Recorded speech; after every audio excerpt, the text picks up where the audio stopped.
வணக்கம். டே 2 ஆஃப் குட்டி ஸ்டோரி பார்க்கலாமா? ஒரு நாள் காலை தஞ்சை அரண்மனை வாயிலில் ஒரு பசு வலியுடன் அழுது கொண்டிருந்தது. அந்த அழுகுரல் ராஜராஜ சோழனின் இதயத்தை உலுக்கியது. இந்த பசுவின் துயரத்தை கேட்காமல் அரசன் எப்படி இருக்க முடியும் என்று கூறி அரசன் பசுவை அரசவைக்கு அழைத்தார். அப்பொழுது ஒரு மெய்ப்பான், அரசே, அரசரின் தேரால் என் பசுவின் கன்று இறந்துவிட்டது என்று கண் கலங்கினார். அந்த தேர் அரசரின் மகனுடையது என்பதை அறிந்ததும் அரசவையே அதிர்ந்தது.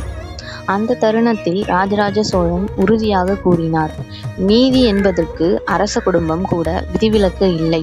சட்டப்படி தீர்ப்பளித்து பசுவிற்கு நியாயமான ஈடு பாதுகாப்பு அளித்தார். அரசனின் இந்த நேர்மை மக்களின் மனதில் ஆழமான மரியாதையை விதைத்தது. நீதி, பேச முடியாத உயிருக்கும் நீதி வழங்கும் அரசனே உண்மையான மகாராஜா. நன்றி.